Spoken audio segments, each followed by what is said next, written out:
दुनिया के इतिहास में कई ऐसी दर्दनाक घटनाएं घटी है जिनके बारे में जानकर रूह कांप जाती है। रेलवे किसी भी देश के लिए कनेक्टिविटी का सबसे बड़ा साधन होता है। यही वजह है कि दुनिया भर के देश अपनी रेलवे व्यवस्था को साल दर साल दुरुस्त करते जाते हैं। लेकिन रेलवे का निर्माण इतना आसान नहीं होता जितना आपको लगता है। आजकल आधुनिक मशीनों और हाई टेक्नोलॉजी की वजह से भले ही रेलवे ट्रैक का निर्माण करने में आसानी होती है, लेकिन आज से 50 साल पहले जब यह सुविधाएं मौजूद नहीं थी, तब रेलवे ट्रैक का निर्माण करने में बड़े बड़े देशों की हालत खराब हो जाती थी।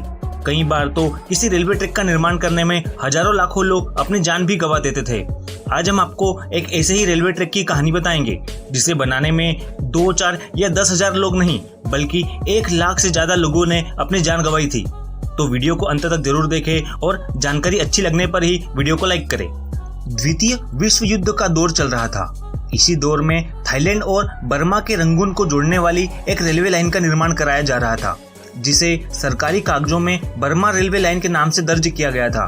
कहा जाता है कि 415 किलोमीटर की लंबी इस रेलवे लाइन का निर्माण करने के दौरान तकरीबन 1,20,000 लोगों ने अपनी जान गंवाई थी।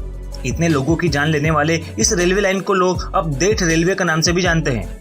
दरअसल इस युद्ध के दौरान जापान का सिंगापुर से लेकर बर्मा तक के इलाकों पर कब्जा हो गया था। इसके बाद जापान हिंद महासागर, अंडमान और बंगाल की खाड़ी में सक्रिय अपनी सहयोगी जहाजों के लिए बर्मा में एक सुरक्षित जमीनी मार्ग का निर्माण करना चाहता था। इस लाइन का काम जून 1942 में रेलवे के दोनों छोरों पर काम शुरू हुआ और 15 महीने बाद पूरा हुआ, जिसे डेविड लियान की देखरेख में बनाया गया था। कहते हैं जापान ने अपनी जीत को पूरा करने के लिए थाईलैंड, चीन, इंडोनेशिया, बर्मा, मलेशिया और सिंगापुर सहित एशियाई देशों से 1,80,000 लोग और लगभग 60,000 मित्र देशों के कैदियों को इस रेल लाइन के काम पर लगा दिया था। यहाँ किसी भी इंसान द्वारा काम किया जाए ये संभव नहीं था, क्योंकि यहाँ की स्थिति बहुत ही बदतर थी और जापानी सेना द्वारा क्रूर व्यवहार किया गया था। कुछ ही समय बाद हैजा, मलेरिया, पेचिस, भूखमरी ने मजदूरों को अपनी चपेट में ले लिया और 1,20,000 लोगों की मौत हो गई। हालांकि इतने लोगों की मौत के बाद भी इसका काम नहीं रोका गया। इसका काम 15 महीने बाद पूरा हुआ। युद्ध के बाद इस रेलवे लाइन की मरम्मत की गई और इस पर ट्रेन सेवा शुरू की गई। यहाँ पर मजदूरों से 18-18 घंटे तक काम लिया जाता था।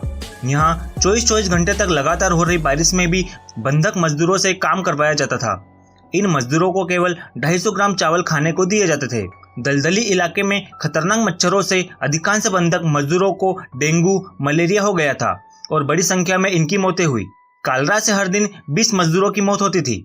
जापानियों ने बीमार हालात में भी इनसे काम करवाया था। थ्री पेगोडा पास के पुल को बनाने के लिए 1700 बंधक मजदूरों को काम के लिए भेजा गया। पुल तो 8 माह में बन गया, लेकिन अक्टूबर में सिर्फ 400 लोग ही जिंदा थे। इन बचे हुए लोगों को चेंगी भेजा गया, जहां 200 की मौत हो गई। इसी तरह के कुछ ऐसे रेलवे ट्रैक हैं जहां से अक्सर आत्महत्या के मामले सामने आते रहते हैं। दिल्ली में रेलगाड़ियों की चपेट में आने से लोगों की मौत के मामलों में बढ़ोतरी हुई है। 2021 और 2022 के आंकड़ों पर गौर किया जाए तो इनमें काफी इजाफा दर्ज किया गया है। इसमें भी दिल्ली में 3 रेलवे लाइन ऐसी है जहां लोगों की ट्रेनों से कटकर सबसे अधिक मौतें हुई है। दिल्ली में 2021, 2022 और 15 फरवरी 2023 तक 1812 लोगों की अलग अलग रेलवे लाइनों पर ट्रेन की चपेट में आने से मौत हुई है। इनमें 2021 में 729 लोगों की मौत हुई। 2022 में यह संख्या बढ़कर 955 हो गई और इस साल 15 फरवरी तक 88 लोगों की जान जा चुकी है। रेलवे पुलिस से मिले आंकड़ों पर गौर किया जाए तो 2021 में हर दिन 2 लोगों की ट्रेन से कटकर मौत हुई है।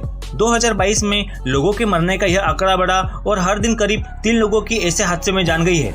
इस साल 15 फरवरी तक करीब 2 लोग हर दिन ट्रेन की चपेट में आने से मारे जा रहे हैं। पुलिस का कहना है कि विभिन्न रेलवे लाइनों पर ट्रेन से कटकर मारे जाने वालों में अधिकतर रेलवे लाइन पार करते हुए हादसे का शिकार होते हैं और ट्रेन के सामने आत्महत्या करने के मामले दूसरे नंबर पर है। दिल्ली में 3 रेलवे लाइनों पर सबसे ज्यादा हादसे हो रहे हैं। इनमें 2021 से अभी तक जिस रेलवे ट्रैक पर लोगों की सबसे अधिक मौत हुई है, यह रेलवे लाइन है मंगोलपुरी से नागलोई रेलवे स्टेशन के बीच की, जिसमें इस साल 15 फरवरी तक 8 लोगों की मौत हो चुकी है। 2022 में 57, 2021 में 68 लोग इस ट्रैक पर अपनी जान से हाथ धो बैठे। मौत के रेलवे ट्रैक में दूसरे नंबर पर सब्जी मंडी और आजादपुर रेलवे स्टेशन वाला रेलवे ट्रैक रहा, जहां 2022 में सबसे अधिक 51 लोगों की मौत हुई। जबकि टॉप 3 में तीसरे नंबर पर हजरत निजामुद्दीन रेलवे स्टेशन से ओखलावाला रेलवे ट्रैक रहा, जहां 35 लोग मारे गए। मौत के रेलवे ट्रैक मामले में चौथे नंबर पर लोहे के पुल से शाहदरा रेलवे स्टेशन के बीच की रेलवे लाइन रही।